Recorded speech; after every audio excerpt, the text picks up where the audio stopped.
Merci beaucoup pour cette introduction.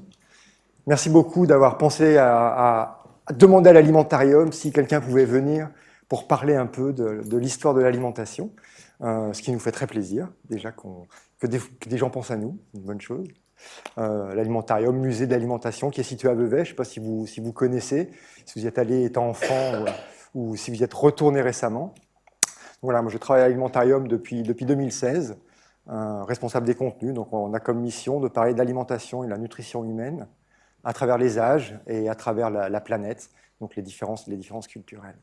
Je ne suis pas historien, comme vous avez pu le voir, j'ai plutôt une formation de scientifique en neurosciences, la perception, comment on perçoit l'aliment, qu'est-ce qu'on mange, comment il sent, comment il goûte, quel est l'impact sur notre physiologie. Donc voilà, tout c'est l'aspect biologique de la consommation alimentaire. J'ai aussi pas mal travaillé sur les comportements alimentaires, le choix, pourquoi on va choisir tel et tel aliment. Et puis les aspects culturels. J'ai passé 2 ans et demi en Chine à travailler un peu sur la perception de l'alimentation et de la médecine traditionnelle dans une culture autre que la culture européenne, comme en Chine. Voilà, je suis par là pour parler de ces domaines spécifiques. J'ai plutôt une intervention de généraliste ici. Voilà, donc je vais pas être le spécialiste. Vous avez déjà eu des spécialistes qui sont venus vous faire des conférences sur leur domaine. Ils parlaient des sujets qu'ils connaissent bien, qu'ils maîtrisent, sur lesquels ils font de la recherche. Je passe à Marc Dufumier. Je suis désolé de ne pas avoir vu sa conférence, parce que j'étais vraiment très intéressé. Voilà, moi je me présente en tant que généraliste ici. Donc je suis un peu comme cette abeille ici, qui fait de la trophallaxie. Donc qui va nourrir ses copines abeilles, ses autres abeilles, après être allé butiner dans les champs différentes fleurs, avoir rempli son jabot social, et qui va ensuite aller partager ses aliments un peu prédigérés avec ses autres abeilles dans la ruche, qui lui aussi lui donne un petit peu d'alimentation. Alors, elles s'échangent comme ça de la nourriture, elles s'échangent aussi beaucoup d'informations. Il y a les antennes qui se touchent entre elles, elles sont en train d'échanger des phéromones, de discuter entre elles. Donc elles discutent autour de cet acte de partage alimentaire. Donc voilà, moi je me considère ici comme étant une de ces abeilles, je suis allé butiner et je viens partager avec vous les résultats de mon butinage sur l'histoire de l'alimentation. Alors je suis allé butiner déjà dans un premier endroit, un premier lieu, un premier champ qui est le site de l'alimentarium. L'alimentarium, vous le connaissez probablement comme musée physique à Vevey. Depuis 2016, on a maintenant une plateforme en ligne où on met à disposition beaucoup de nos contenus sous forme d'articles de magazines, de fiches de connaissances. Voilà, on essaie de donner ça aux gens qui ne peuvent pas venir chez nous. Donc je suis déjà allé faire un tour sur nos contenus que je connais plutôt bien, mais je ne me suis bien évidemment pas arrêté là. Je suis allé faire un petit repas intellectuel. J'ai pris un apéritif en lisant le livre d'Ivan Schneider sur la petite histoire de l'alimentation en Suisse, que je vous recommande, ça se lit bien, il y a des recettes des différents âges. Ensuite, j'ai lu le plat principal, l'histoire de l'alimentation, de Montanari Flandrin. Donc là, c'est un bon gros bouquin d'histoire. C'est vraiment une bible. Si vous êtes intéressé par l'histoire de l'alimentation, moi, j'ai appris énormément de choses en le lisant. Je pourrais même pas vous raconter un quart de ce qui est à l'intérieur. Ensuite, j'ai eu mon dessert. Et là, c'est une sucrerie. Pour moi, c'est une vraie friandise. Le dîner avec Darwin. Puis en 2018, donc c'est vraiment cette vision de l'évolution de l'alimentation. Donc c'est vraiment l'histoire de l'alimentation du paléolithique jusqu'à maintenant, en prenant chaque type d'aliment. Ça, c'est un livre qui n'est pas du tout rébarbatif, ou qui est un peu moins pointu ou sérieux que l'histoire d'alimentation précédente, qui se mange vraiment comme une friandise. Je vous le conseille fortement, c'est un plaisir à lire. Et puis je suis allé lire aussi des choses qui sont ce qui a été sorti par la FAO récemment sur le futur de l'alimentation. À quoi on se prépare? Quels sont les grands défis de demain? Si vous n'avez pas vraiment envie de lire, vous pouvez aussi aller écouter des choses, aller voir sur les radios, les podcasts en ligne. Je mets ici, alors je ne vais pas les lister, différentes émissions sur les épaules de Darwin de Jean-Claude Amezen, ou les cours du Collège de France donnés par Jean-Jacques Hublin sur l'histoire de l'alimentation. Alors pareil, vous pouvez écouter ça en voiture ou chez vous tranquillement. Ce sont des mines d'informations qui sont plaisantes à lire. Et il y a d'autres cours comme ça qui sont mis à disposition au Collège de France. J'ai mis ça spécialement parce que je vois que ces cours ici, qui sont donnés, sont aussi diffusés en ligne, sous forme de vodcast, vous allez pouvoir le revoir. C'est vrai qu'il y a une quantité de ressources maintenant, c'est quelque chose d'assez phénoménal dans l'ère numérique dans laquelle on vit, c'est l'accès à toutes ces ressources-là. Ressources intellectuelles, et on va voir aussi les ressources alimentaires. Alors, ici, conférence géosciences, environnement, faculté de géosciences, on va prendre le temps long. J'en ai discuté avant de préparer la présentation. Est-ce que je parle plutôt de petits exemples de l'histoire de l'alimentation ou est-ce que je prends ça dans un contexte un peu général? Et l'idée, c'est de parler plutôt du contexte général. Donc là, je vais vraiment très très large, vous connaissez ça, c'est l'histoire de la Terre. Hein. La Terre, on est situé au milieu dans sa vie, elle a 4,5 milliards d'années, elle sera à peu près encore une boule vivable, non pas vivable, elle sera à peu près une boule encore pendant 3,5 milliards d'années, et puis sur cette planète du système solaire, s'est développé quelque chose d'assez particulier qui est la vie. Alors ça a commencé par des bactéries ou des éléments très simples pendant une grande durée de temps, et puis ça a évolué petit à petit. Donc, j'imagine que la plupart d'entre vous connaissent un petit peu ça, mais c'est pour donner cet ordre des temps géologiques. Donc on zoome un petit peu pour aller voir quand est-ce qu'arrivent des êtres qui pourraient être des êtres qui commencent à nous ressembler. On arrive à la période des dinosaures que vous voyez ici. On a notre abeille qui commence à faire de la trophalaxie avec ses congénères à partir de moins 100 millions d'années. Et puis on va voir l'apparition des premiers hominines il y a 7 millions d'années avec Toumaï, le premier représentant de la lignée des hominines, donc il s'est séparé des chimpanzés, avant c'était séparé des orang-outans, il y a 7 millions d'années. Donc c'est vraiment notre ancêtre lointain, qui avait déjà des habitudes alimentaires, et qui a évolué comme ça pendant plusieurs millions d'années. On a des exemplaires un peu plus connus que Toumaï, on va voir les australopithèques, donc Lucie, que tout le monde connaît, j'imagine que tout le monde connaît, qui utilisait déjà des outils, donc des outils de pierre assez rustres, mais qui étaient déjà travaillés. Ce n'était pas seulement d'utiliser un caillou pour casser une noix, comme le font les chimpanzés, c'était déjà des outils qui étaient travaillés. Puis arrive le genre Homo, qui nous considère, qui sont nous, donc ça on est encore dans le paléolithique, et on zoome encore un petit peu plus, et on va se rapprocher tout doucement du genre Homo et de Homo sapiens, donc là on zoome de plus en plus, et on va se retrouver au niveau de l'Holocène. L'Holocène, c'est la période géologique qui va correspondre à peu près à une révolution aussi du genre humain, technologique, qui est la révolution néolithique, dont je vais parler relativement amplement aujourd'hui. L'Holocène, et puis donc le présent, il est ici, hein, notre millénaire, il est là. Donc là, c'est nous, hein, l'homme, entre guillemets, civilisé, dans ces temps géologiques. Homme civilisé qui, vous avez vu dans le résumé, est arrivé à modifier son environnement de telle façon qu'on pourrait considérer, ou qu'on considère maintenant qu'il existe une nouvelle ère géologique. Il y aurait une empreinte géologique de la présence humaine, et c'est ce qu'on appelle l'Anthropocène. Alors, je ne sais plus si c'est vraiment ancré dans le marbre maintenant que l'Anthropocène existe et que c'est validé. Il me semble que oui. Je pense que les discussions sont est-ce que ça arrivait il y a moins 5000 ans ou il y a 150 ans. Ce qui, pour des temps géologiques, c'est un petit peu peanuts. Hein. On n'est pas à 1 million d'années près. Voilà, donc un peu l'histoire de l'homme, d'où on vient et quel sera notre futur. Donc, comment déjà on a commencé à manger? Quel était le régime de nos ancêtres? On va parler de Lucie, l'Australopithèque. L'Australopithèque, en fait, on va avoir une information sur ce qu'il mangeait en regardant des traces fossiles. Ça peut être des dents, ça peut être des outils ou des traces de marques sur des os. On va aussi regarder ce qui se passe chez nos plus proches cousins, qui vont être les grands singes. Donc on a beaucoup d'études qui se passent chez les grands singes, notamment les chimpanzés. On va regarder les comportements alimentaires de ces grands singes, voir ce qu'ils mangent en fonction de leur milieu, voir les comportements qu'ils ont relativement à l'alimentation, et voir s'ils commencent à utiliser des outils. Et on voit qu'effectivement, les grands singes, donc, qui se sont séparés il n'y a pas trop longtemps de la lignée humaine, qui sont un bon proxy de ce que pourrait être l'alimentation de Toumaï ou de Lucie. On voit que ce sont principalement des végétariens. Ils mangent à 60% des fruits, des végétaux.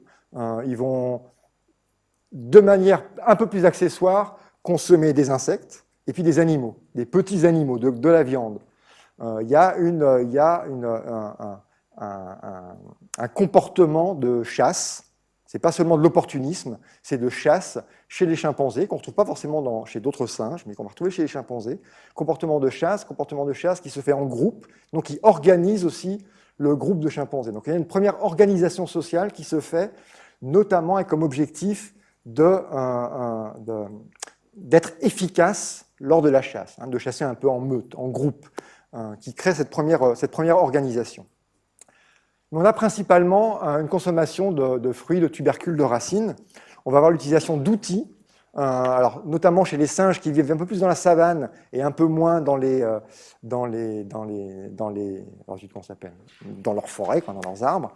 On va avoir des outils, notamment pour chasser les petits mammifères, pour aller les rechercher. Ils vont fabriquer des bâtons. Alors, ce n'est pas seulement l'utilisation du bâton, c'est la mise en forme de ce petit bâton pour aller chasser le singe dans sa cachette. Le galago, un tout petit singe, une délicatesse pour les chimpanzés. Intéressant aussi du point de vue de l'organisation sociale, c'est-à-dire que ces singes qui vivent dans les savanes, l'activité de chasse, elle n'est pas seulement effectuée par les mâles, ce qui est plutôt le cas des singes vivant dans la forêt. Il y a une répartition à peu près à 50-50. Mâles et femelles vont chasser ensemble sur ces petits mammifères-là. On a aussi du développement d'outils, de travail d'outils pour aller chercher des tubercules dans la terre, pour aller creuser, et des outils que eux fabriquent en bois, mais qui ressemblent beaucoup à des outils qu'on a pu voir forgés dans de l'os à la période de Lucie. Donc on voit qu'il y a une similitude. Donc on peut imaginer qu'effectivement, les australopithèques avaient un comportement dans la consommation des protéines de prédateurs et de chasse, avec utilisation d'outils et probablement de comportements en groupe. Alors, les premiers représentants du genre Homo, donc on a toute la série. Le plus intéressant va être Homo erectus. Alors, ça se découpe sur plusieurs millions d'années. L'événement majeur, ça va être la maîtrise du feu. La maîtrise du feu dans un premier temps, et là ça va durer plusieurs millions d'années, d'arriver à prendre le feu sauvage, de l'utiliser. Alors déjà, les singes et les carnassiers aiment bien aller sur un lieu qui a brûlé dans la savane pour manger la viande qui a été brûlée, qui a été calcinée. Elle est plus digeste. Donc on voit déjà cette propension aux mammifères carnassiers à aller chercher cette viande cuite. On est peut-être même l'odeur de la viande grillée, elle n'est pas neutre, quoi. On a envie d'y aller. Chez ces premiers homos, on va effectivement avoir ce comportement d'aller chercher l'aliment déjà grillé, et puis d'avoir cette idée de maîtriser, de rapporter un peu du feu qui est là, qui peut rester, et de l'entretenir. Donc pendant des centaines de milliers d'années, il y aura cette capacité d'entretenir le feu et d'utiliser le feu pour faire griller les viandes, mais aussi pour préparer de l'alimentation, pour se réchauffer, mais aussi pour préparer les alimentations. Et on va commencer à voir des traces d'utilisation de céréales, donc des céréales qui sont assez peu digestes, mangées telles quelles, mais qui, une fois écrasées et cuites, on va avoir un travail autour de l'amidon qui va le rendre beaucoup plus digeste. Donc on voit qu'à partir du moment où il y a une maîtrise du feu, on va pouvoir commencer à travailler autour des céréales. Donc il y a eu déjà cette maîtrise du feu et puis la domestication du feu, d'arriver à le faire soi-même. Donc là, c'est vraiment Homo erectus qui a domestiqué le feu. On est à moins 300 000, moins 400 000 ans. Domestication du feu, et avec cette domestication, il y a tout le travail qui peut se passer, l'organisation horaire ou temporelle autour de la gestion du feu, autour de la gestion de la cuisine. On dit souvent qu'Homo erectus est le premier cuisinier, c'est la personne qui s'est mis vraiment à travailler sur ces ingrédients, à les faire cuire, je ne sais pas s'il les assaisonne, en tout cas à les apprêter, ce qui nécessite du temps. Et on peut probablement voir une première organisation temporelle. Donc c'est plus seulement je chasse et je mange ce que je viens de chasser. Si je vais attendre un petit peu, on va s'organiser, on va cuire et manger ensemble. Est-ce que c'est là qu'on commence à voir apparaître les 3 repas quotidiens, 4 repas quotidiens? C'est une question, mais c'est un principe d'organisation sociale qui va commencer à se faire autour du feu. Chez les premiers Homo, on voit une grande activité. Donc là, l'activité de la chasse, de la viande est vraiment crue. Donc au début, on est sur le charognage, qui se transforme en chasse, qui se transforme en pêche aussi. On parle souvent des chasseurs-cueilleurs. Il faut penser aux chasseurs-cueilleurs-pêcheurs. La pêche, que ce soit du poisson ou du coquillage, du poisson de lac ou de coquillage sur le bord des côtes, ça a été vraiment un instrument un processus de survie pour la lignée Homo, d'avoir aussi accès à ces sources de protéines-là. Donc on a vraiment beaucoup plus de chasse organisée, socialement construite. C'est vraiment une vraie organisation. Quand on pense généralement à l'homme des cavernes, à les images d'Épinal, le chasseur avec sa lance qui est en train de chasser le mammouth, ou qui est en train, en fait, on a des traces de chasse d'hippopotames, enfin de crocodiles, des éléments assez imposants. C'est effectivement ça, on pense aux premiers homos qui sont des grands chasseurs. On arrive ensuite à Homo sapiens, donc c'est vraiment nous. Hein. Homo sapiens, c'était votre arrière grand-père ou grand-mère. Homo sapiens qui va raffiner encore ça, aller encore plus loin, devenir encore plus un chasseur et un pêcheur. Alors ça va dépendre du climat. Homo sapiens, il va vraiment lui commencer à sortir assez loin d'Afrique, à affronter différents climats. Donc en fonction du climat, les ressources alimentaires vont être différentes. Donc on va trouver différentes traces d'aliments ou un régime alimentaire à peu près varié. Donc plus ou moins de fruits, de tubercules ou de racines comme source primaire d'énergie, ou plus ou moins de chasse et de pêche. Des comportements qu'on peut retrouver ou des habitudes qu'on peut retrouver chez soit des chasseurs-cueilleurs de petites tribus en Afrique ou les Inuits, voilà, qui vont être sur un régime pour le coup extrêmement carné et puis avec beaucoup moins de fruits, de tubercules ou de racines. On observe aussi l'augmentation de la consommation des céréales. Donc les premières traces d'utilisation de céréales, ça remonte bien avant la maîtrise et la domestication des céréales. Donc on a des traces de, effectivement, récupérer les céréales et, comme je l'ai dit tout à l'heure, les faire cuire, les travailler, pouvoir les manger avec le plat. Arrive le néolithique. Donc c'est une période particulière. Ici, j'ai déjà mis le régime de l'homme du néolithique. Donc le néolithique, on se situe, c'est la période qu'on appelle la révolution néolithique, qui se situe à peu près il y a moins 10 000 ans.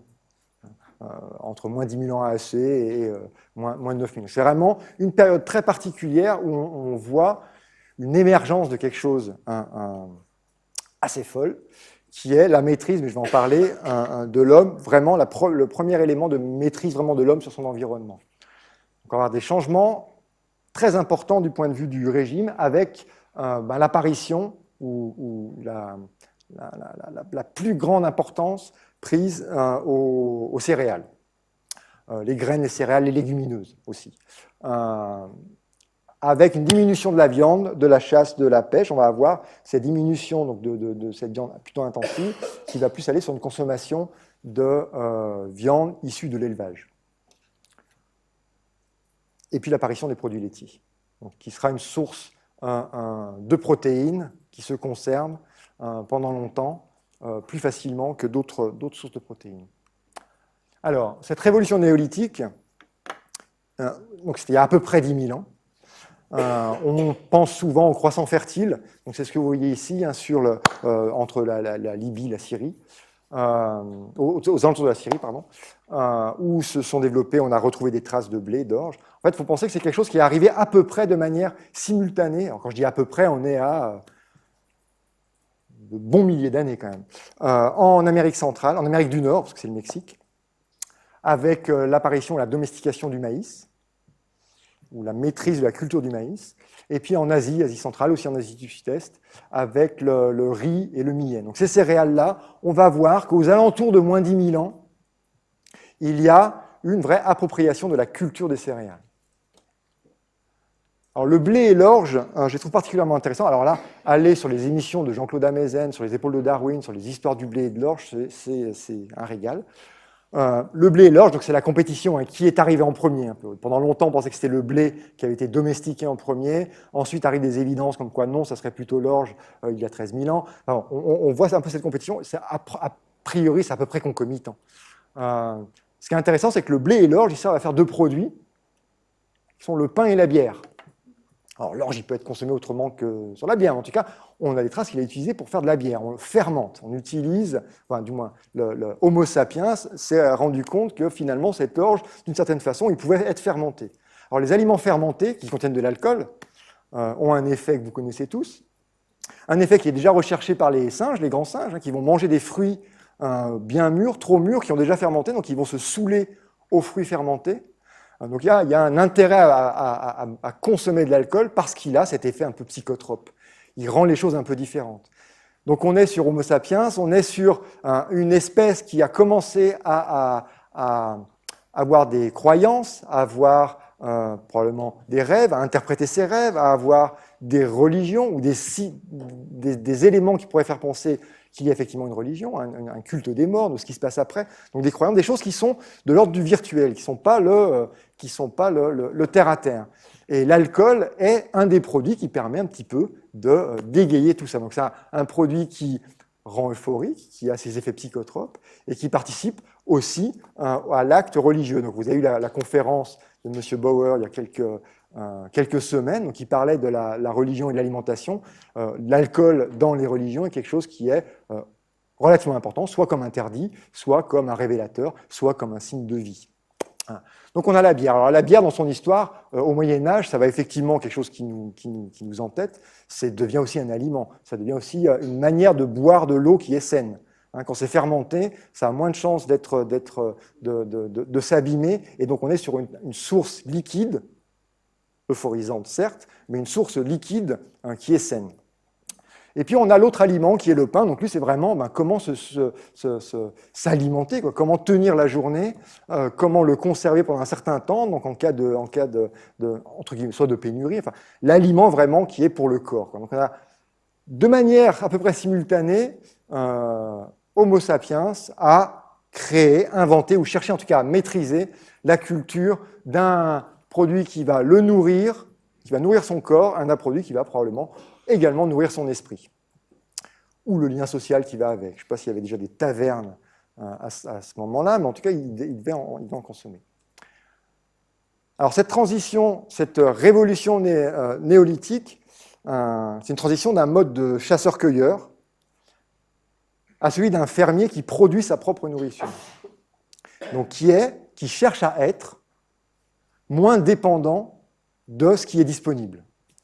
Qui cherche à pouvoir maîtriser un peu plus, si ce n'est sa destinée, en tous les cas, son bol alimentaire. Ça a été possible, ça a été rendu possible par différentes inventions, ou des choses qui ont marqué le fait que c'était réalisable. Et l'une de ces inventions qui est probablement, alors je ne sais pas si c'est au départ, c'est toujours l'œuf et la poule, c'est le fait de maîtriser les céramiques, les pots, les poteries. Donc ça nécessite la maîtrise du feu, c'est de la terre cuite.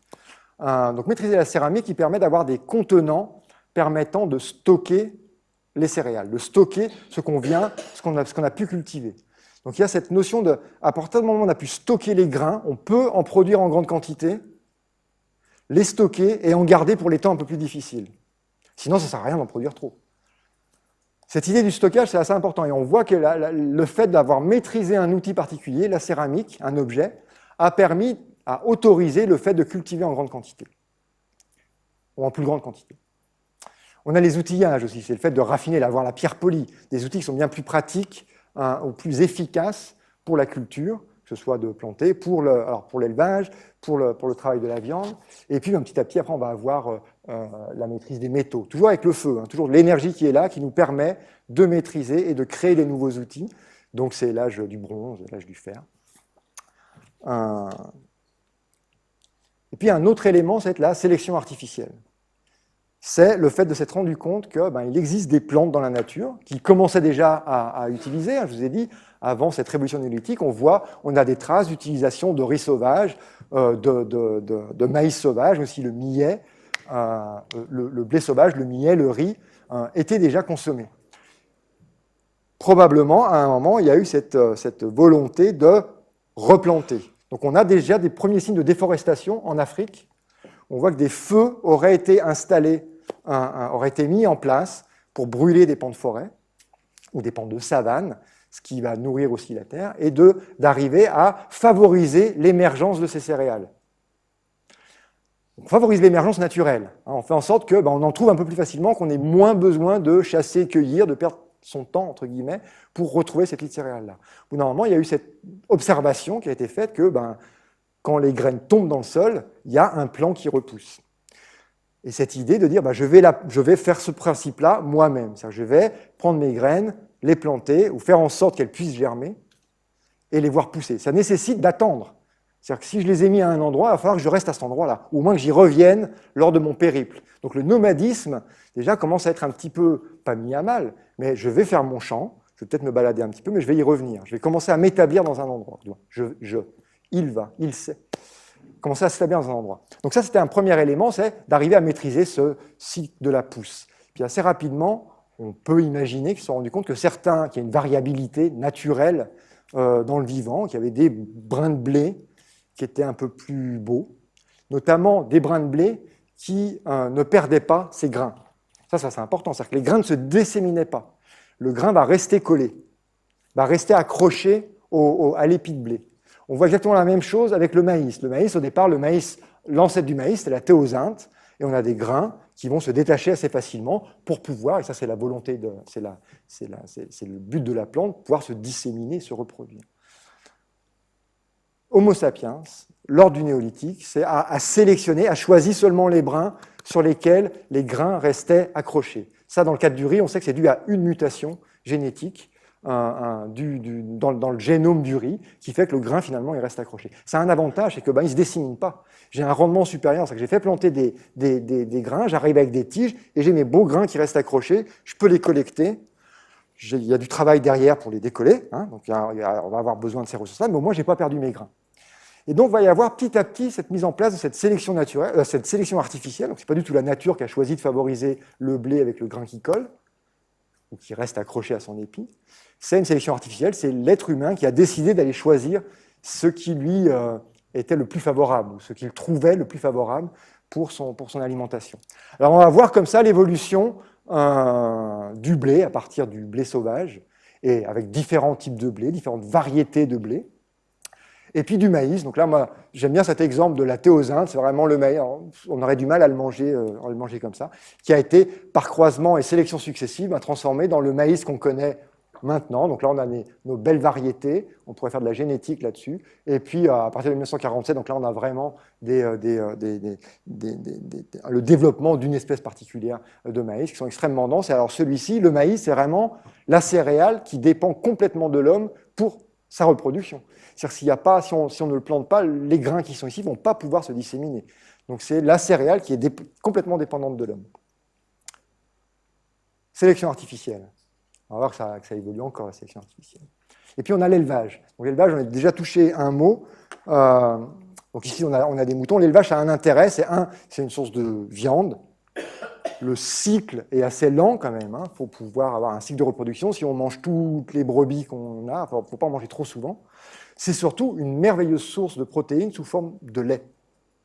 Donc c'est un vrai animal qui va transformer une protéine ou des aliments peu digestes, qui vont transformer de l'herbe en protéines digestes, en viande ou en lait. Donc on va voir se développer l'élevage, pour d'autres raisons également, mais principalement avec une vraie proportion à l'utilisation des produits laitiers, avec le lait qui va nous donner une merveilleuse source d'énergie qui va être la matière grasse. Donc là, le beurre, et puis une source de protéines et de calcium. Je ne sais pas s'il manquait vraiment de calcium à l'époque, mais en tout cas une source de protéines sous forme des protéines du lait. Alors le lait, il est consommé encore, et il était consommé beaucoup sous forme de fromage. Donc là, un exemple de fromage, des fromages artisanaux, donc c'est des choses qui sont encore fabriqués de façon artisanale dans le monde entier. On a eu une conférence l'année dernière à l'Alimentarium sur 2 personnes qui ont allé faire tout un périple en Asie, donc sur la route du lait, et aller photographier, voir les différents types de fromages, comment c'était fait à l'ancienne, des petites boulettes de fromage. Juste pour dire que c'est vraiment un aliment de survie, de vie et de survie. Donc c'est quelque chose qui est assez essentiel. Le lait, lorsqu'il est sous forme de fromage, j'ai le temps d'aparté. Non, j'ai pas trop le temps d'aparté. Donc le lait sous forme de fromage, il est digeste parce qu'il y a beaucoup moins de lactose. Le lactose, c'est un sucre qu'on a du mal à digérer parce qu'il est fait de deux molécules de sucre simple. On n'a pas l'enzyme pour les couper. Ce sont nos bactéries dans nos intestins qui vont le digérer. Ça va nous donner des ballonnements. C'est pas très sympa. C'est ce qu'on appelle l'intolérance au lactose. Alors quand on est enfant, on arrive très bien à le digérer. Mais à partir d'un certain moment, le gène qui permet d'avoir cette enzyme qui digère le lactose va s'éteindre pour nous empêcher de digérer le lait. C'est le cas chez tous les mammifères. On ne digère plus le lait à partir du moment où on n'est plus censé téter à la mère. On n'est plus censé consommer l'aliment qui vient de la mer, parce que la mer, ça serait pas mal qu'elle puisse aussi faire un deuxième petit mammifère, qu'elle devrait allaiter. Donc elle ne peut pas allaiter tout le monde. Donc c'est assez logique, enfin c'est assez logique. On peut imaginer que la sélection naturelle a fait en sorte de favoriser les espèces où au bout d'un moment, on arrête de boire le lait de la mer, quoi. Donc ce gène s'éteint. Mais il s'avère qu'il y a 7000 ans à peu près, donc on est toujours dans la même période temporelle, il y a une mutation qui s'est passée dans deux endroits différents, une en Afrique, une en Europe de l'Est, en Europe centrale, une mutation qui a empêché d'éteindre cette enzyme qui digère le lactose, quoi. Et ça nous a rendus tolérants au lactose. On peut boire le lait et bénéficier du sucre du lait, en plus des protéines, et pas être gêné par cette mauvaise digestion, quoi. Alors cette mutation, elle s'est bien propagée en Europe. On ne sait pas trop pourquoi elle s'est si bien propagée que ça, si rapidement. En tout cas, elle s'est bien propagée. Maintenant, en Europe, on a à peu près 80-90% des gens qui pouvont digérer le lait à l'âge adulte. Ce n'est pas le cas des personnes en Asie, qui ne le peuvent pas. Alors la mutation, elle semble ne pas avoir passé la barrière de l'Himalaya. En tout cas, ça ne s'est pas diffusé à ce moment-là. Donc on a des populations humaines qui continuent à ne pas pouvoir digérer le lait, comme tout bon mammifère, et puis des populations un peu spéciales, c'est nous, des mutants, qui pouvons digérer ce lait. Voilà, donc c'est un petit aparté qui me permet de faire la promotion de petites vidéos qu'on fait aussi à l'alimentarium. Comme ça, j'ai pu la placer. Voilà, donc là, on a la révolution néolithique, Homo sapiens, avec cette évolution dans le régime. Donc vraiment, le trait marquant, c'est déjà une moins grande dépendance aux aléas saisonniers, je ne vais pas dire climatiques, parce qu'on va voir que ça a eu son importance, mais aux aléas saisonniers, donc de pouvoir durer plus dans le temps. Et puis, du point de vue du régime, l'introduction vraiment des céréales, des hydrates de carbone, donc de l'énergie, grâce aux céréales. Du point de vue social, j'en ai déjà parlé un petit peu, il y a deux aspects principaux qui sont la sédentarisation. Donc vraiment, l'agriculteur, au bout d'un moment, quand il maîtrise ses champs, il va rester au même endroit. Donc il pouvait être chasseur-cueilleur à un endroit. On a des exemples de grottes où voilà, il y a des populations de chasseurs-cueilleurs qui restent à un endroit, mais on a quand même beaucoup de nomadisme à suivre les animaux à chasser ou à suivre le cycle des saisons pour les végétaux. Là, on a vraiment une accentuation, un très fort taux de sédentarisation. Et puis, on commence vraiment à avoir une spécialisation et une division du travail. Comme j'ai dit tout à l'heure, il va falloir prendre le temps de préparer le feu, faire le repas, qui va commencer à s'occuper des animaux, qui va commencer à élever. Donc, on a cette division du travail, c'est plus tout le monde qui fait à peu près tout, quoi. Il y a une spécialisation. Ce qu'on observe, c'est qu'il y a une vraie explosion démographique. C'est-à-dire que cette révolution, les Homo sapiens, ils ont fait ça parce qu'il y avait une valeur ajoutée quand même. Parce qu'ils survivaient mieux, a priori. Parce qu'ils pouvaient dépenser un peu moins d'énergie pour survivre. Donc on a cette explosion démographique. Donc on a, en quelques milliers d'années, la population humaine qui je dirais pas stagnait, mais qui était à peu près stable, a été multipliée par 20. Donc vraiment une vraie explosion, quoi. Une des explications de ça, c'est sur le taux de fécondité. C'est-à-dire qu'on observe qu'avant la révolution néolithique, c'est à peu près une femme a un enfant à peu près tous les 3 ans, et qu'après, pendant la révolution néolithique, on est passé à un enfant à peu près tous les ans. Parce qu'il y a la possibilité de pouvoir nourrir son enfant plus fréquemment. Il y a moins besoin de devoir se poser pour aller chasser, cueillir. Il y a une permissibilité à une augmentation de la reproduction. Donc il y a vraiment les gens qui mangent un petit peu mieux, c'est pas forcément dit, mais en tout cas qui peuvent plus se reproduire. Explosion démographique. Il y a quand même, alors on observe une mortalité qui est en hausse, alors notamment la mortalité infantile. Donc il y a un enfant tous les ans, mais il y en a quand même beaucoup plus qui vont décéder. Alors ça, c'est principalement dû à des apports énergétiques, puis des épidémies qui sont dues à la proximité, donc le fait de sédentariser, de commencer à être dans des éléments plus proches et d'être en plus avec des animaux. Il y a une proximité des animaux, densité humaine, et sont arrivées toutes les zoonoses. Donc une bonne partie des maladies que nous connaissons, en fait, on les a eues. Elles nous ont été transmises par notre contact à l'animal. Donc là, on va citer la tuberculose, la rougeole, la variole, la brucellose, la peste, le typhus. Voilà. Ça, c'est du fait de notre proximité avec les animaux, donc avec l'élevage. Et là, il y a vraiment une recrudescence de ces maladies-là. Il y a des contaminations de l'eau qui commencent. Alors là, on n'est pas au tout début de la révolution néolithique, mais c'est quand il commence à y avoir vraiment des villes qui s'établissent. On a des vrais problèmes de contamination de l'eau. on voit l'apparition de caries dentaires, parce qu'on n'avait pas les chasseurs-cueilleurs. Donc il semblerait que le régime soit un peu moins varié, un peu moins équilibré chez la personne ayant déjà bien fait sa révolution néolithique. Hein, il n'est plus sur sa monocéréale qu'il a passé du temps à cultiver, et il a peut-être moins le temps d'aller chercher des myrtilles dans les bois, pour résumer. Mais on a des caries dentaires. Donc les caries dentaires, elles apparaissent vraiment à cette période-là. De la surconsommation de sucre, alors pour l'instant, ce n'est pas encore le sucre raffiné tel qu'on le connaît aujourd'hui, mais ça reste quand même des sucres. Hein. C'est de l'amidon qui est quand même dégradé en bouche, mais c'est des aliments un peu plus sucrés pour peu qu'on les fasse cuire. Ces caries dentaires, et là, ça crée aussi une mortalité, on l'a oublié, mais il y a beaucoup d'infections qui peuvent se passer par les dents. Donc on a un état dentaire qui est assez mauvais. Puis réduction de la variété alimentaire.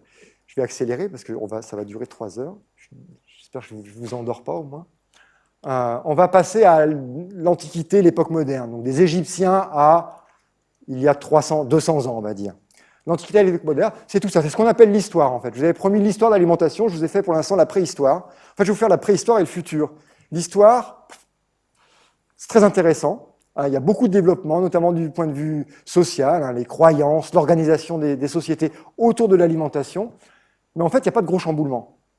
Il n'y a pas d'innovation majeure pendant cette période-là. Il n'y a pas des grosses choses qui changent. Ce sont des améliorations. Ce sont des petits changements. Donc on a des améliorations variétales. On continue de travailler sur avoir des meilleurs rendements, de meilleurs types de blé, de maïs, de grains, des animaux plus puissants, la manière de cultiver. Donc perfectionnement des méthodes de culture et les outils qui vont aller avec. On a un raffinement de la conservation, des méthodes de conservation, comment garder des aliments plus longtemps, avec le salage, l'utilisation du sucre, enfin bon. Et puis des préparations, donc c'est l'essor des cuisines. Hein, c'est depuis l'Antiquité jusqu'à maintenant, on a vraiment cet art d'apprêter l'aliment. Et puis du point de vue sociétal, c'est vraiment une augmentation des échanges commerciaux.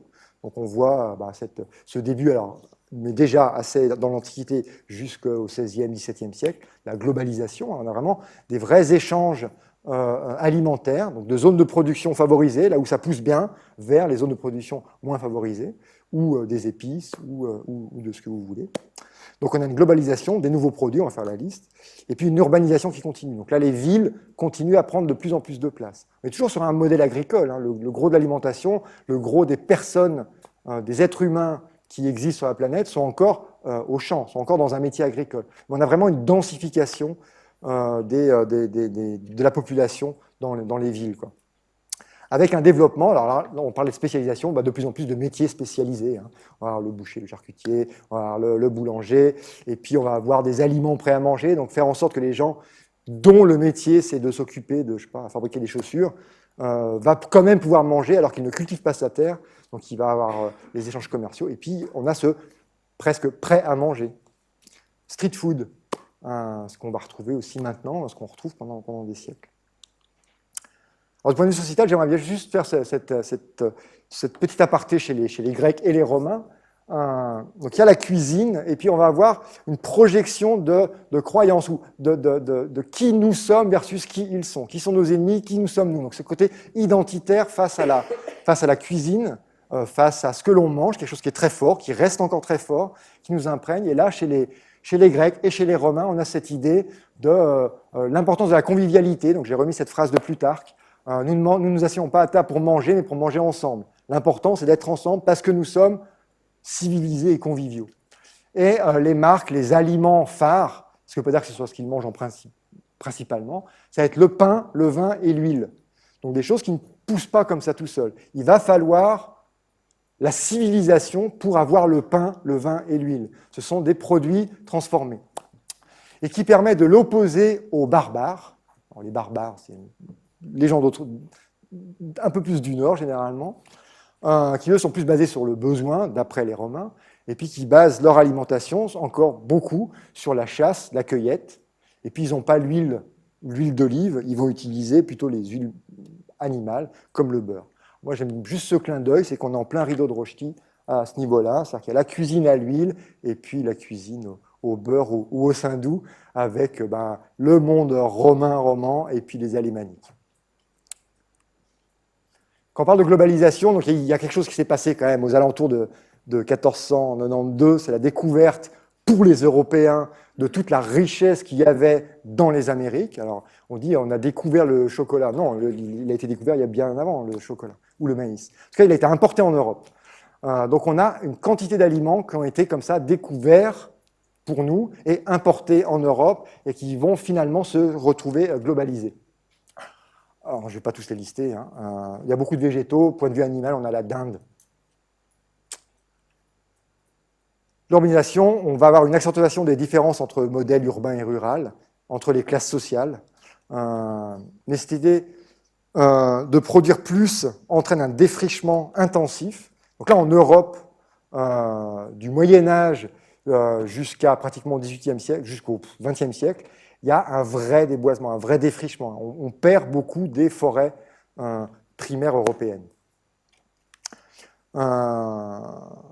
Voilà, on continue à avoir juste augmentation des échanges entre centres qui sont de plus en plus grands et on va une densité qui favorise encore les épidémies.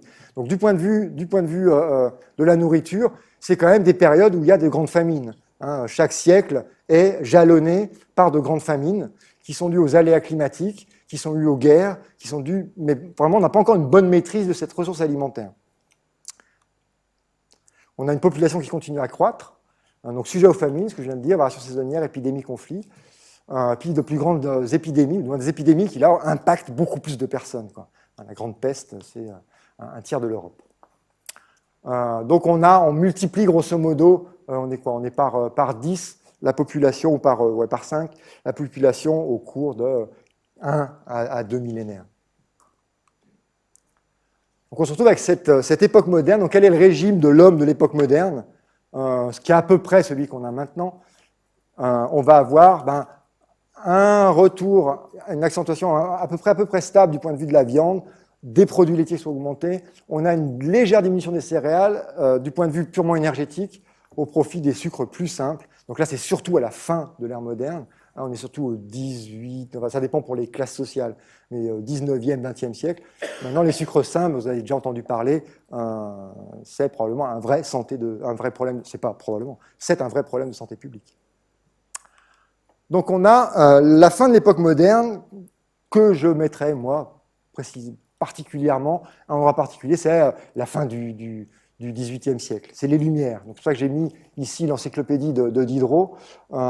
C'est cette idée d'avoir les Lumières, donc cette idée de la raison, des sciences, des humanités qui arrive, donc cette rationalisation des processus. Donc, on essaye de se sortir de ces données, ces divins, on essaie d'expliquer la nature avec les outils qui sont celui de la raison et de la démarche scientifique.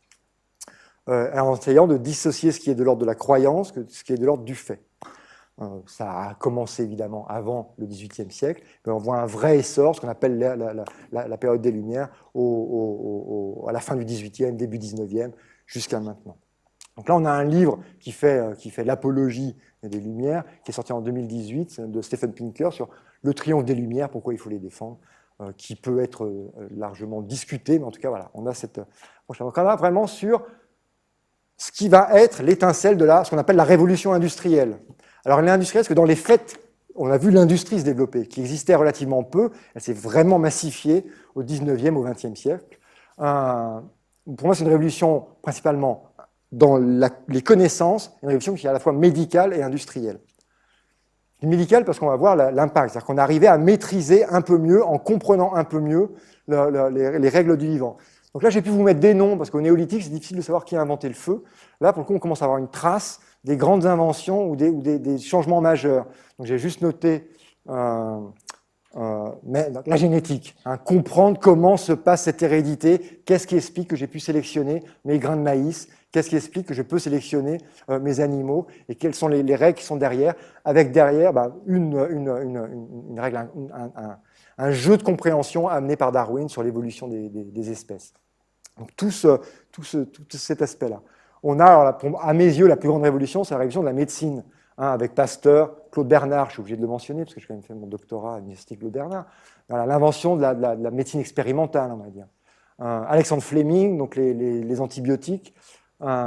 Donc une vraie révolution de la santé, d'arriver à comprendre comment combattre activement et la plupart du temps efficacement les maladies, donc ce qui nous tue, et la compréhension du vivant qui va avec. Du point de vue purement de l'alimentaire, on a des vraies inventions sur la méthode de conservation, donc on a la lapertisation, conservée en boîte, l'apertisation, la pasteurisation qui va avec, la maîtrise du froid. On maîtrisait déjà la conservation par le froid, mais c'était un peu compliqué à faire jusqu'au XVIIIe siècle, jusqu'au XIXe siècle presque, où on maîtrise la création du froid. Et puis les engrais. Donc on va avoir les engrais phosphates. Comment, à partir du moment où M. Liebig a émis cette hypothèse que les plantes se nourrissaient de minéraux, et pas de matière organique, mais de minéraux, la question, ça a été comment on peut leur donner ces minéraux-là de manière efficace.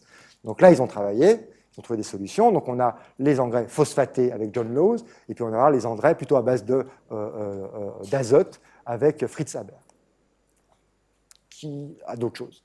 Voilà, donc vraiment les engrais minéraux, qui va être une des grosses révolutions du XXe siècle. Ouais, on va voir ce que ça a pu avoir comme impact. Ça, c'est aussi avec ou grâce à, je ne sais pas, pareil, de la poule et de l'œuf, l'utilisation des énergies fossiles.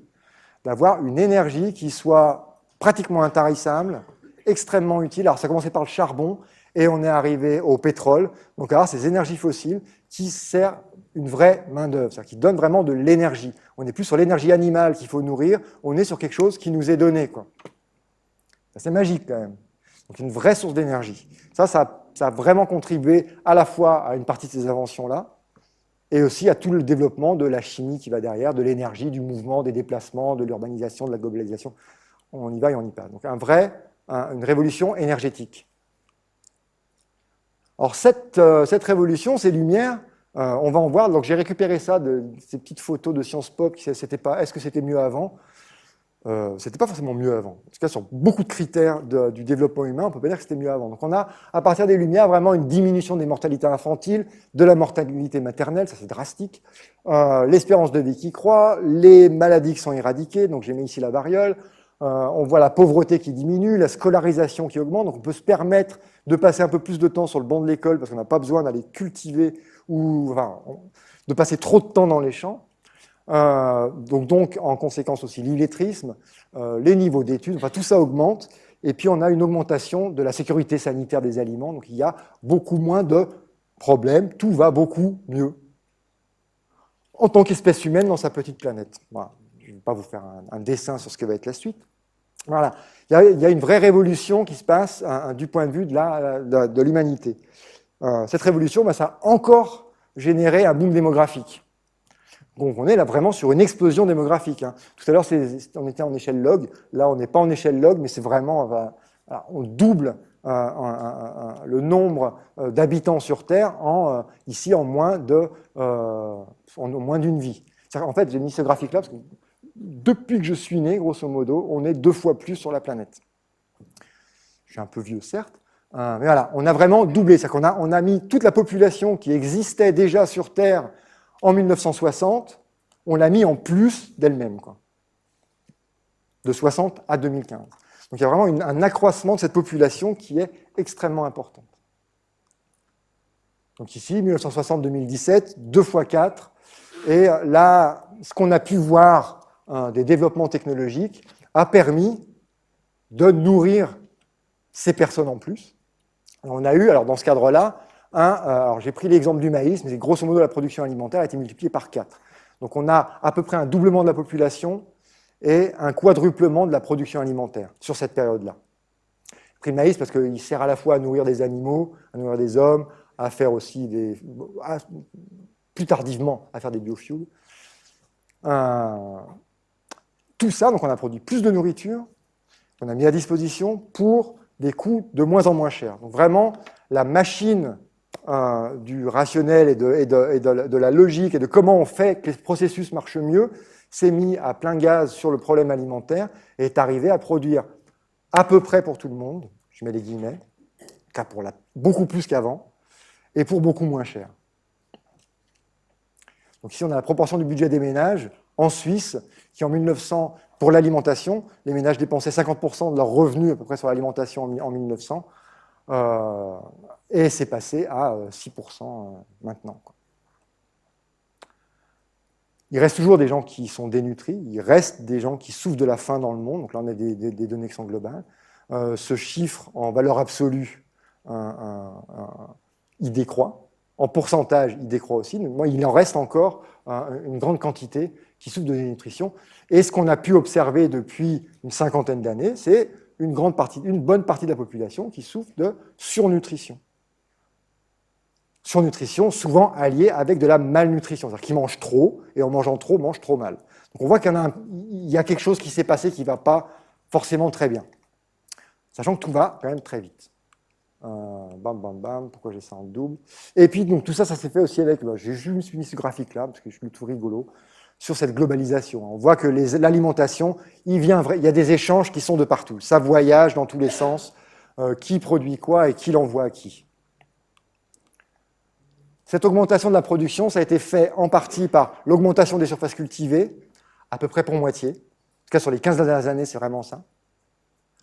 Et puis, une augmentation très forte des rendements, d'arriver à faire en sorte qu'on perde beaucoup moins. C'est-à-dire que sur la même quantité de surface, on arrive à produire plus, à perdre moins, à produire plus. Notamment l'impact des engrais azotés, des engrais minéraux qui permettent de faire pousser les choses mieux, d'en faire pousser plus. Ça, c'est l'augmentation de la population. On va voir que ce n'est pas tant en Europe que ça s'est passé. Il y a quand même une augmentation de la population. Ça continue à croître. La population va continuer à croître en Suisse et en Europe. Mais c'est surtout passé en Asie et ça commence à se passer en Afrique. Ça a une importance parce que ce sont des régions du monde qui avaient encore une alimentation basée sur les céréales, une alimentation qui était ce qu'elle était. On observe ce qu'on appelle une transition alimentaire, une transition nutritionnelle. Cette part de la population commence à manger un peu plus comme les pays entre guillemets développés, donc l'Europe de l'Ouest, l'Amérique du Nord, beaucoup plus de viande, beaucoup plus de matières grasses, beaucoup moins donc des produits qui nécessitent pour leur production d'avoir encore plus de céréales. Donc on voit vraiment un des problèmes qui va se passer dans l'avenir proche, ça va être la croissance démographique et la transition nutritionnelle. Pour revenir à notre époque moderne, bon, voilà, juste je résume ce qu'on avait vu là. Tac. Tout ça, ça a été possible. Donc cette production, ça a été grâce à de la déforestation, de l'irrigation accrue, la fertilisation, le contrôle des variétés animales et végétales, donc d'arriver à avoir des meilleures ou des espèces qui soient plus, entre guillemets, productives. Et donc là, on arrive sur cet anthropocène. C'est-à-dire qu'on a fait ça, c'est très bien, on pensait bien faire. On se rend compte depuis une quarantaine d'années, que ça pose des réels soucis. Pour la production alimentaire elle-même et pour la planète, entre guillemets. La planète, elle va survivre, il lui reste 3,5 milliards d'années. Elle va être chamboulée, c'est clair. Je ne me fais pas trop de doute sur le fait qu'il y ait des bactéries qui prennent le relais. Par contre, pour l'espèce humaine et pour la plupart de notre environnement, il peut y avoir quelque chose d'assez important dans ces variations de certains marqueurs. Alors, on a la température, mais vous connaissez tout ça. La température qui augmente, les gaz à effet de serre, que ce soit le méthane ou le CO2, l'ozone, les oxydes nitreux, l'acidification des océans, la perte des forêts tropicales, donc il y a un impact sur le climat, mais aussi sur la biodiversité, les espèces perdues, la quantité des terres domestiquées donc, qui diminue, mais on va voir ce que ça va se passer.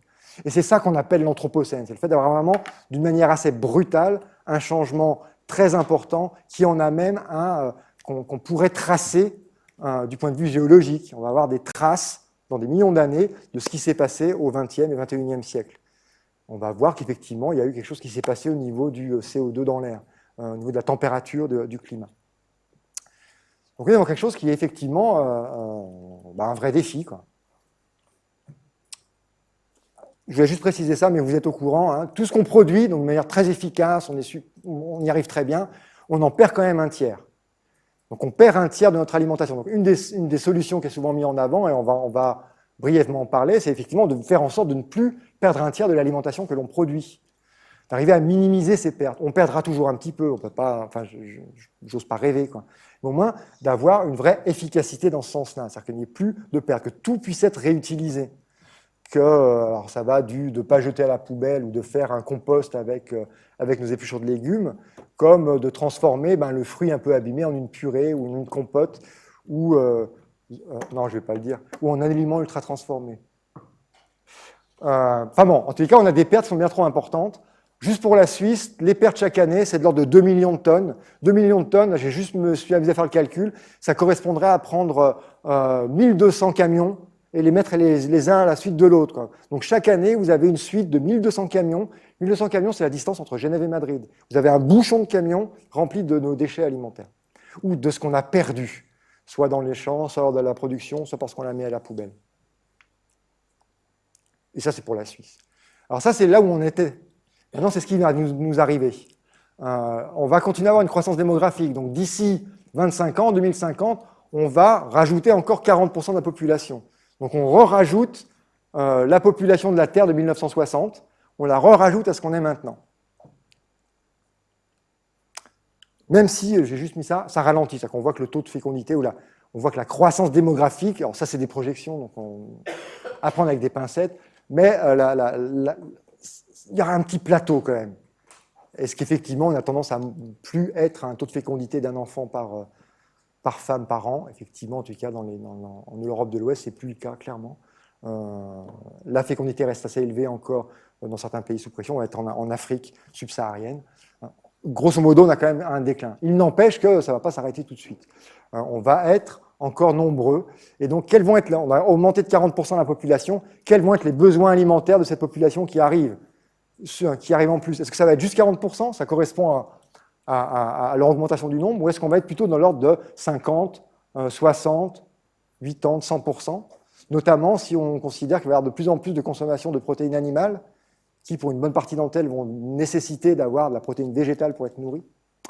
Donc voilà, ce sont des questions assez importantes, mais bon, je pense que vous êtes tous au courant de ces questions-là, mais je pense que c'est bien de réaliser qu'on a une vraie explosion démographique. Donc il y a vraiment des bouches à nourrir.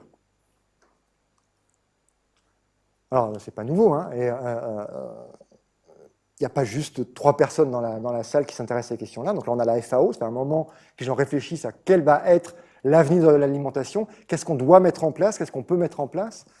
Donc on a la FAO qui définit des grandes directions pour l'avenir, qu'est-ce qui doit être fait, quels sont les points importants. Donc là, je ne vais pas passer dans le détail pour une question de temps, mais je vous invite à aller voir ce document de la FAO ou le document du World Research Institute que je vais présenter juste après, sur ces différents points. Quelles sont les choses qu'il serait bien de mettre en œuvre pour pouvoir penser à accommoder cette augmentation de la population sans continuer à faire augmenter ces marqueurs de l'Anthropocène, hein, sans continuer à réchauffer la planète, sans continuer à tout polluer avec des nitrates ou à faire décroître la biodiversité. Et on a vraiment, donc il y a différents critères, des critères qui sont sociétaux. Donc je suis très content qu'on ait parlé de démocratie alimentaire il y a quelques semaines ici, parce que c'est important de se dire, voilà, ça doit aussi être, on parle d'une population globale. Population, c'est pour tout le monde, c'est d'avoir cette idée, même pas forcément les plus pauvres, mais comment on peut faire en sorte que les gens qui vont acheter, qui doivent ou qui ne peuvent que acheter des aliments pas trop chers, peuvent acheter des aliments pas trop chers, qui n'ont pas été complètement optimisés sur le coût, mais qui sont aussi optimisés sur l'impact environnemental. Pour l'instant, on a eu des optimisations sur le coût. C'est l'offre et la demande. C'est comme ça qu'on a fonctionné depuis quoi? La révolution néolithique. Optimisation sur le coût. Maintenant, il faut optimiser sur autre chose en plus.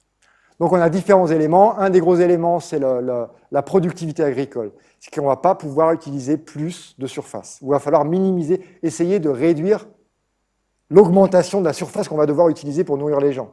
Il va falloir être plus productif. Qu'est-ce qu'on peut mettre en œuvre pour être plus productif et durable? Dans la question, vous avez eu, je pense, pas mal de solutions ou déjà de pistes de solutions qui ont été présentées par M. Dufumier dans votre premier cycle de conférence, qui sont effectivement à discuter. Donc on a je ne sais pas si vous connaissez le World Research Institute, c'est un think tank qui travaille aux États-Unis, qui aussi établit des rapports, de la prospection sur l'état du monde et sur l'état alimentaire. Oups. C'est le signe que je dois finir. Non. Voilà. Donc, pareil, qui ont listé. Alors, eux, pareil, ils ont des rapports que je vous invite à lire parce que c'est très enrichissant, en fait. Moi, j'ai découvert beaucoup de choses. Et une des questions, il y a différents points, hein, la productivité, comment on fait la déforestation. Il y a des points qui sont intéressants parce que c'est comment on parle à monsieur tout le monde, hein, comment on gère la demande. Moi, je vais continuer à aller faire mes courses à la Coop et à la Migros et à acheter les mêmes choses si on ne me dit rien. Alors, comment on informe, comment on fait en sorte que je peux aller vers un produit ou vers un autre. Donc, arriver à gérer cette demande dans la logique de l'offre et de la demande. Et puis, un point qui est important et qu'on retrouve dans tous les écrits, c'est comment on fait pour gérer cette augmentation probable de la consommation des protéines animales, notamment des ruminants. Et là, c'est pareil, c'est sur la demande. Comment faire ces changements? Alors, ils ont établi une sorte de roue. Alors, quand on veut changer le comportement alimentaire, changer la consommation, quels sont les leviers sur lesquels on peut jouer? Quel type d'information on va donner? Est-ce qu'on va donner pour vendre quelque chose, hein, c'est bien de lui donner un bénéfice, de dire soit c'est bon pour vous, soit ça va durer plus longtemps, soit ça va se conserver. Donc, quel est le type de bénéfice qu'on peut imaginer pour donner envie de manger moins de viande? Est-ce qu'il va être santé? Est-ce qu'il va être environnemental? Qu'est-ce qui résonne le mieux? Qu'est-ce qui nous fait le plus? Qu'est-ce qui va être le plus probable pour nous faire changer de comportement? J'ai quelques petites idées, mais voilà. En tout cas, le travail, il va y avoir un gros effort à faire là-dessus. Je vais juste finir, là, je vais vraiment finir sur qu'est-ce qui est déjà mis en place. Si vous connaissez l'alimentarium, vous savez qui est le financeur principal de l'alimentarium. Donc, on est vraiment dans l'agro-industrie.